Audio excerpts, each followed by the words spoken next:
Get ready to dive into the comic book realm, where heroes rise and villains take the helm. We're here to dissect the stories and the art. On source material, we tear the panels apart. Let's go ahead. We'll get on to The Many Deaths of Laila Starr. I had no idea this book existed.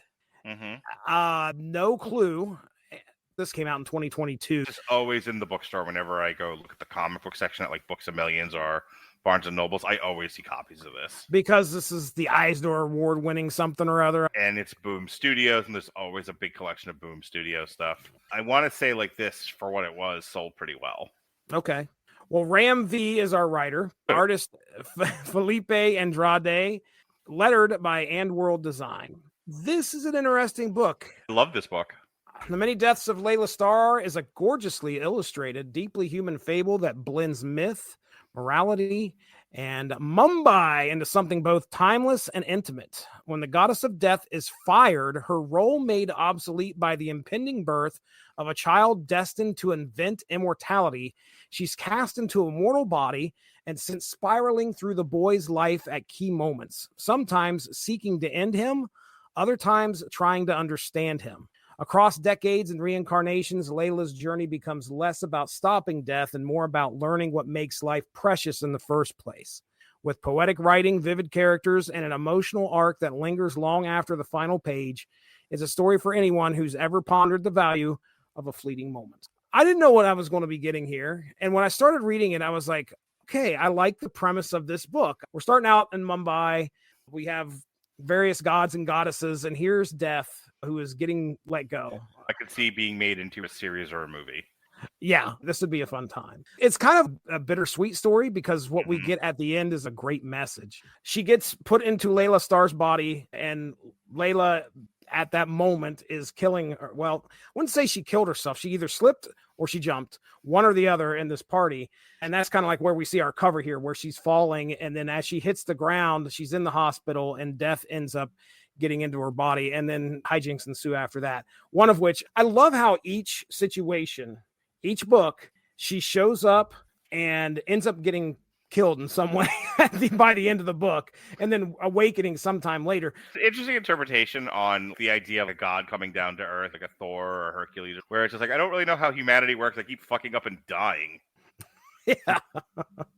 She has the baby in her hands, this baby that is going, the whole reason, the guy that's going to invent immortality, and she could kill him, and she doesn't. Nobody can kill a baby. No, nobody decent can kill a baby. So she puts the baby back down, and then, of course, the cops are like coming after her because she was just dead a few minutes ago. She runs out and ends up getting hit by a bus. By the end of the issue, she's awakened by Prana, I believe is his name, the god of life. But what has happened is time has passed, and the kid has gotten older. And so each book is a stage in this kid's life. Darius is his name. And Laila goes to find Darius and possibly kill him. Prana's always like, hey, you still got some time. He's still out there. And she goes, and then she ends up running into Ka the Crow or some kind of weird guide on her journey.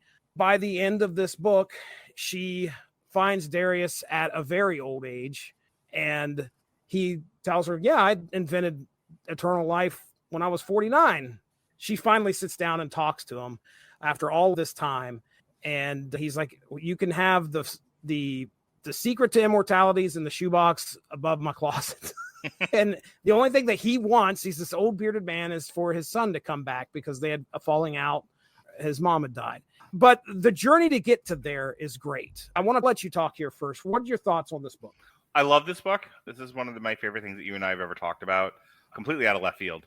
It is beautifully colored and illustrated. I love the color paletting in this. I can see why I got linked with The Crow. It's kind of the through the looking glass version of The Crow in the sense that it also deals with death and its implications, but instead of a gothic way, a colorful, ethereal, fantasy, vibrant pixie way. I like use of traditional Indian aesthetic. That's a nice change of pace. Yeah. I can see why this didn't do well in the United States. I love this concept of death is a job, and she's been fired, and she's self-motivated, but also not used to being immortal, so she keeps having problems. Like, I told you I don't really want to do a lot of hero stuff anymore, but she has the hurdles a hero would have to overcome in order to achieve their hero's journey, their arc. The conversation she has with him when he's middle-aged and he's real bitter is really good stuff. That's a good dramatic conversation. Oh, yeah.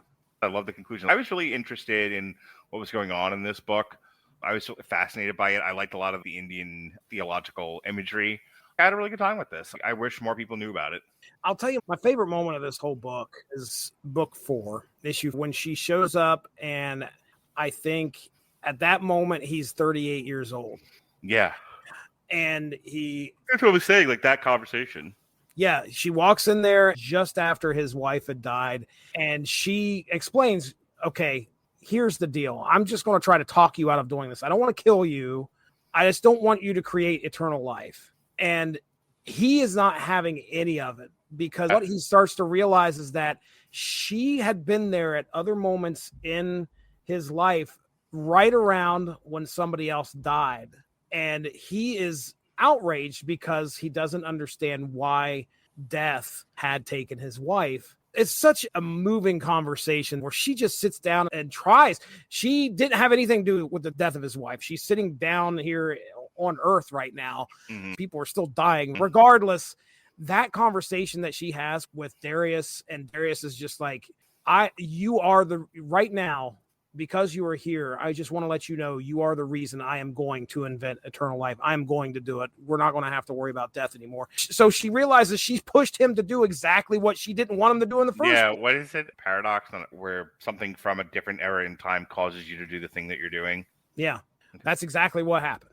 Now he's actually set on this path, and she ends up getting, I cannot remember what happens in this case, to where she dies. When she wakes up again, he's an old man. That's where she finds out he had made the secret to eternal life. He just never shared it with anybody. So there's a lot of like deep thought. Mm-hmm. There's a lot of like dealing with death and the meaning of life in this book. It's a great commentary, a great story about it. I got a few questions here for you. Do you think death is what gives life meaning, or could life still have meaning without it? Dude, we've been exploring that kind of thing, like vampire lore and other elements of fiction. Over the course of doing podcasting, I brought up the concept of the long tail. When there is scarcity, there is value and meaning. When there is no scarcity, when there is limitless, infinite shelf space, it starts to have no value. I think the same can be said of the human experience. When life is forcibly precious, it's that much more valuable.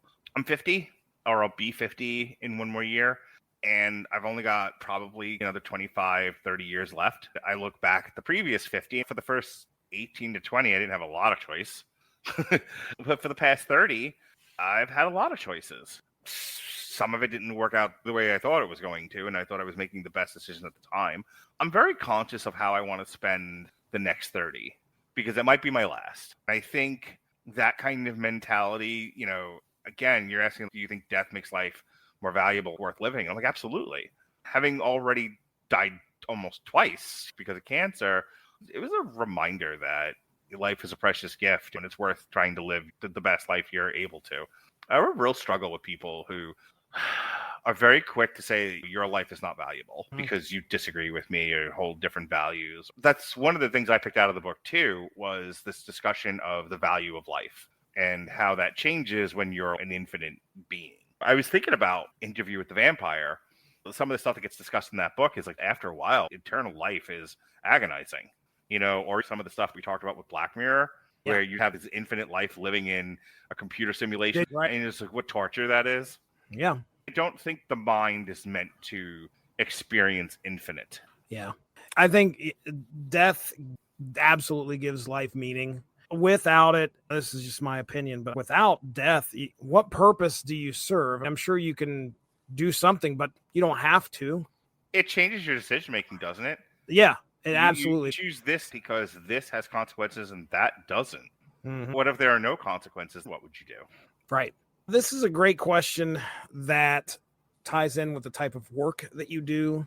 Have you ever seen someone's grief, like Darius's after Manaka's death, push them to try to change the world for better or for worse? Isn't that like the whole Mr. Freeze thing? Like, he isn't Mr. Freeze without the death of his beloved. This is a tale as old as time in books. Yeah. This is somebody loses somebody. There's some type of tragedy, and that we are going to change the world in some way. In IRL, Mark, have you ever seen anybody lose somebody or experience some type of tragedy? Yeah. I'm like Industrial Light and Magic. No, that's ILM. ILM. In real life. Got it. Yeah, I guess. I don't know how much I've seen of that in my therapeutic work, only because they may not have mentioned it. Okay. But here's what I'll tell you. You brought it up before, and I didn't want to continually interrupt you, so I just kept it to myself. But I was thinking about a patient that I've dealt with who experienced the death of a child, like an infant. He was already affected by various traumas in his life, but the death of his infant really pushed him over the edge. And a lot of it was just sort of the world stopped making sense. He was a church-going guy, the kind of guy that goes on religious missions, that sort of thing. Just a good, honest, hard-working American husband, father, all those things that we aspire to be as men. He's that guy. And then this happens, and it's just like his grasp of a sensical world where he can operate and have some degree of predictability shatters. What world is it right and good for God to take your infant child? When the world stops making sense, why bother to participate in it? Two things about that. Studies show that infants, toddlers, if you put a show on and it has a narrative flow to it, they will pay attention for however long a toddler pays attention to anything. If you put the same show on but cut it up into nonsense to where it has no narrative flow, toddlers won't pay attention at all. Okay. There's an inherent need to participate in a world that has flow and makes sense and has consequences for actions. And again, think about any game you've ever played. Like, you play D&D, right? Yes. Would D&D be enjoyable if the DM played by his own rules and dice rolls changed, what they meant, attributes changed? Suddenly, whatever the DM is doing, he can just change it at a whim. It wouldn't be fun anymore. Right. Same principle. Yeah. Personally, I don't know if I know a few people that have lost. I mean, the first person that I could, or the first type of person I could think of, somebody who loses somebody to cancer is now like, okay, I'm going to go cure cancer. I'm sure there's a lot of people out there that think they're going to do something, but probably take it down to a more realistic level. Like, okay, well, I'm going to start a foundation to fund the research in order to cure cancer or things like that. I think changing the world's a big deal. So the fella in the thing, he says, "Wait, didn't God ask Abraham to sacrifice his son to him because he needed to test his loyalty because he didn't know?" There's a lot. God is very insecure in the Old Testament. He gets called out by the devil and fucks Job over. It's just like, "Oh, my most loyal servant." Oh, yeah, he's only loyal because you give him such great things. And he's like, "Well, I'll take them all away. How about that, devil?" The devil's just like, "You're so easy, God." He's bringing up the thing about Abraham. It's just like, "I need to test your loyalty. Your loyal servants. Get Cat Williams out here." This is me, Cat Williams, your humble servant. I want to ask you about Laila and her putting the shoebox in the ocean at the very end. What was your thoughts there? It felt like the end product of processing. It felt like it was a very symbolic thing of I'm done with this now. I can distance myself from it. I can say goodbye to this thing that has been controlling my feelings, my emotions, my decision making. Let's go back to that Bubbles line. It's okay to grieve as long as you make room for other things. I have this thing and I'm ready to set it free. You sit with your grief or your trauma long enough for you to deal with it, and then you can release it and set it free. I think it's like a metaphor for forgiveness. Okay. The Ted Lasso line to Jamie in the second or third season, where he was like, what would you say to your dad if he were here right now? And he was just like, "Thank you and fuck you." And they were talking about forgiveness. He was like, "Would you forgive your dad?" And he was like, "I wouldn't forgive him because fuck that guy." And he was just like, "You're not giving it to your dad, you're giving it to yourself." Yeah. So that kind of element. Yeah, I mean, she has this is the whole reason she set up out on this journey, was to make sure that the formula of eternal life does not get found. And I mean, I guess when she sets it out on the sea, I see it sitting in a shoebox. I'm like, well, it's just going to sink to the bottom of the sea. That's the first thing that goes through my mind. But you don't see that happen. You see it floating, which is more kind of ambiguous that, oh, maybe somebody could come by and pick it up. It's floating out to sea. my interpretation was like, okay, she has this thing that she's been chasing after this whole time. She's went through this whole process, learned so much, and now she is allowing fate to kind of decide as to what's going to happen. That was my interpretation. I talk a lot about control, and control is linked to anxiety, and sometimes you have to give up trying to control the things you can't control. This thing was not hers, and she set it free. And she's like, whatever happens to it, happens to it. Right. That's kind of what I thought. And I asked, when I was working through my thoughts with ChatGPT, I said, this is the thing that felt revelatory to me. When I said, what is it that I missed? Can you look through the stuff? Is there some stuff that I missed? And this is what it came up with. And it makes complete sense to me. So it says, you saw it as her letting fate decide, but there's a deeper layer. By neither destroying nor using the formula, she's stepping outside of the role of judge. Yeah. It's almost an admission that she doesn't have the right to decide for everyone else. That's a huge shift for someone who used to decide when everyone died. Can I read this to you? Absolutely. The Many Deaths of Laila Starr by Ram V and Filipe Andrade, a modern fable draped in color whimsy. Whimsy is the word I was looking for earlier. I like whimsy. And philosophical reflection.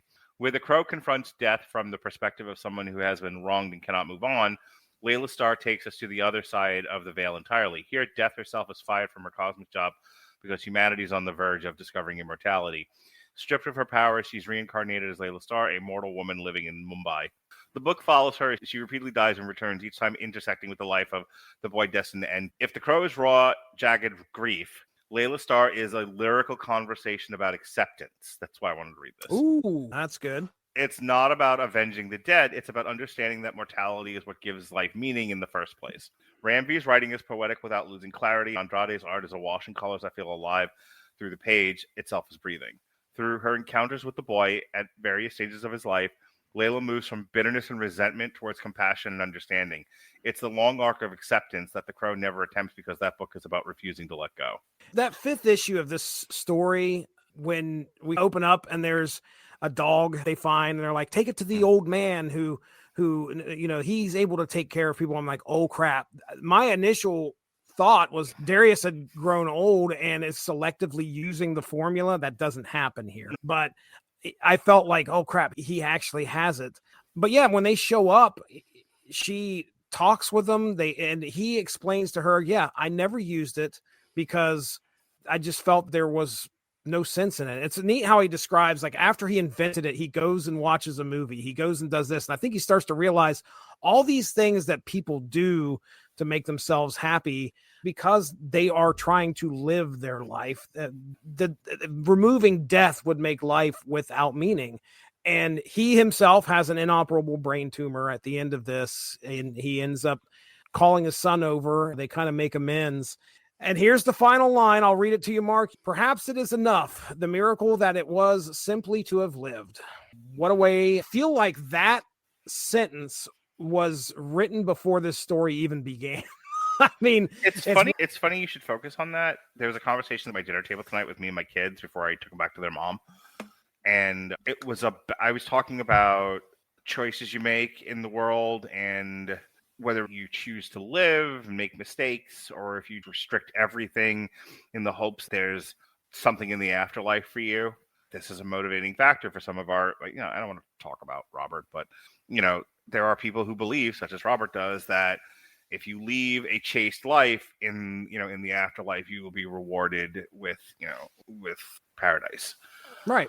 However, there's people like me who, what a waste of life to not live it. I almost feel like it's antithetical to the definition of life. Life is to be lived. Life is to be enjoyed. Should you make some sacrifices? Should you not give in to every single whim you have? Yes. You should absolutely find the place in the middle of enjoyment and restriction. I think that's everyone's kind of personal journey. My struggle with Robert and people who believe the way that he does, not him personally, but the belief in and of itself is, yes, it is entirely dependent on faith, which is not necessarily the thing I want to attack, but more of, why does it have to be zero sum? Like, you have to have the worst life on Earth in order to have the best life after Earth. Afterwards. Right. Yeah. Why can't you do both? Why can't you make the most of the life that you've been blessed with? And then if something happens in the afterlife where you're also rewarded, okay, great. Like, I don't understand why Like, it's a moral lesson. It's a civilizing lesson of don't be an animal, you know. But I was telling you before, like, I made the Fra Diavolo album, and such unadulterated joy listening to some of this music. Yeah. I don't want to live my life without joy. I don't want Right. to live my life without love. So, you know, it's going back to the Laila Starr thing. I do think that there is room in this world to experience those things and not live the most chaste life ever for the promise of something better in the afterlife, Right. which is the conversation I had with my kids earlier. Yeah. Yeah. They come away with it going, you're right, Dad. There was a lot of ideas being bandied about, but that Okay. was my take. That's good. No, their take was, why did you make 2 pork chops a piece? Who do you think we are? This is a giant waste of food, psycho. That was their take. 2 pork chops a piece. And we're small pork chops. What if their mother doesn't feed them, Jesse? What? It's a constant fear. I get it. As far as the many deaths of Laila Starr, if you are somebody that has an open mind, you're interested in thoughtful, spiritual, or philosophical, This is not a big guns book, Chris Bailey. this is something that has a bit of a message, a bit of a take on life and death. And A it's playfulness to it. it's a good story wrapped in somewhat of a message. If you get a chance, I'm glad it's out there and a lot of people have it sitting on the shelves. They should be able to pick it up and read it. It's a good book. So there it is, Mark. We did it. We made it through all 3 books. So let's get into plugs. Well, if you're watching the live feed, tomorrow we're reviewing War of the Worlds, and then Tuesday, Alexis and Robert and Jason are going to talk weapons, and then Thursday, myself and you, and maybe Andrew, and who knows who else, will be concluding our look at the West Wing. Next week, Sunday, we're reviewing Baby Metal, and then Night Always Comes, which is another Netflix movie, and then myself and Alexis are reviewing Resident Alien Season 4, and then on Thursday, I think it's me and Mick, and we're going to be looking at some Netflix movies, Fear Street Prom Queen, Okay. The Old Guard 2, and Fountain of Youth, which is, I believe, Did an you watch Apple all the TV. other Fear Street movies? A couple years ago, Ronnie, Sean, and I did a Long Road to Ruin on them. Got it. Okay. All right. So, yeah, just check me out on TikTok. I take these podcasts that we do, and I kind of do 1 to 2 minute face-forward reads, summing up what we talked about. I also do reactions to news stories that are getting longer every day. But what I've started is Radulich University, which is basically I taking my Goodreads list, and I made a link tree out of it to Amazon. I'm doing advertisements for books that have shaped the person I am now. I told you, like, after 9/11, I started reading a lot of nonfiction, and I would read in bulk, like my own personal college audit. So I went back through my Goodreads list, and one by one, I'm doing kind of TikToks on all of these books that I've read, and it's called Radulich University because I am a master of branding. I have these big idea pieces. I've been talking a lot about AI and real estate. I have child care tips, child rearing tips, historical stuff. Some of it goes viral. Some of it doesn't. More than anything, I need to get 10,000 followers because it's the only way to make money with TikTok. Learn how to sell products in the TikTok shop, and I have not mastered that skill. Not at all, actually. The old TikTok shop. That's it. All right. I don't know if you mentioned this or not, but Wednesday, did you mention what's going on Wednesday with me and Alexis hanging out and talking Stranger Things? Oh, is that With Dynamo. happening? Is it happening Wednesday? I believe so, unless I'm missing it somewhere. I think it's going to be happening this Wednesday. It'll be season 1 of Stranger Things. Me and Alexis getting together, and I don't know if she's having anybody else on there or not, but we're going to have a good time talking about that. Previous Monday, it was me, Al Sedano, getting together talking about the 3rd volume of Quantum and Woody. I knew you were going to say Quantum and Woody. Yeah, it was fun. It was a lot of fun. There was a goat involved. So, as always, the goat was Return there. of the swollen goat. Tomorrow, Unspoken Issues returns. It's the 90s comics centric podcast on the Source Material comics feed there. We're going to be talking about that.